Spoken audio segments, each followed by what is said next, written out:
The ToK Unit art by Gabriel Manguito.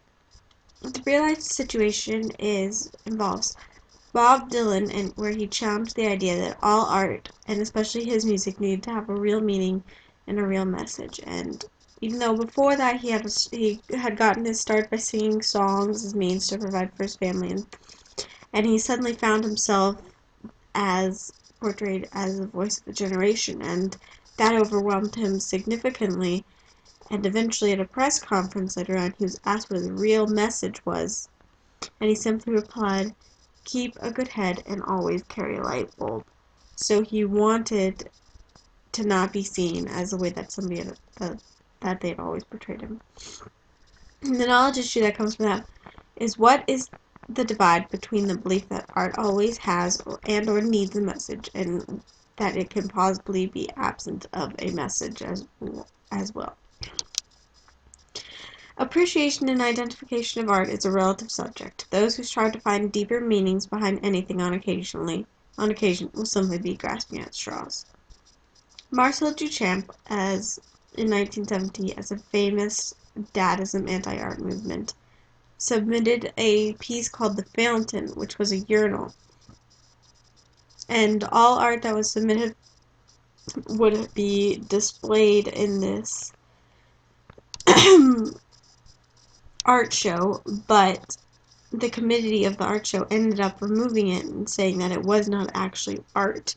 And a lot of the people in the Dadaism movement were very offended by this because they considered it as an expression, and they were mocking what everyone else believed what art was, and they were following all the rules that how art was, but they believed it was being taken too seriously, and that why his art piece was removed was because it wasn't actually art, and it didn't have a message between it, and they believed that art was able to not have a message between it, and he wanted to reject all the prior definitions of art and question it as well. However, even anti-art could be considered art. If it has a purpose. It mocks the very thing it is art, because in mocking what art is, it gets a message across.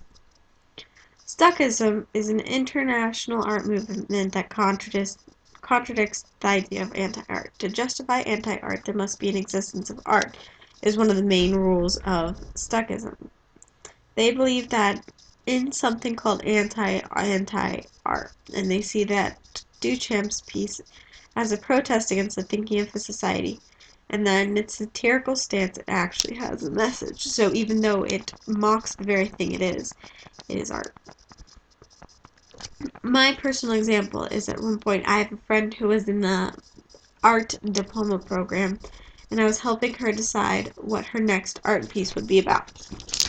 I mentioned several ideas of art that I knew that she would be very good at drawing, because I know her style very well, and I knew what she would be capable of and what she would succeed in.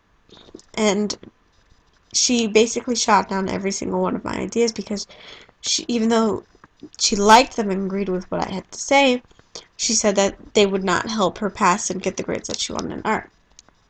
The art that was only going to achieve high grades in that class was going to have a message, and the deeper, more personal it was. If you were crying and explaining it, you'd get a better grade. I found that really difficult to understand, because I don't believe that art should be interpreted in a way that people need to have a super deep message in order to be good art. It should be judged on what the viewer takes away from it and the technique used behind it, not the message or the story behind it, no matter how moving it is.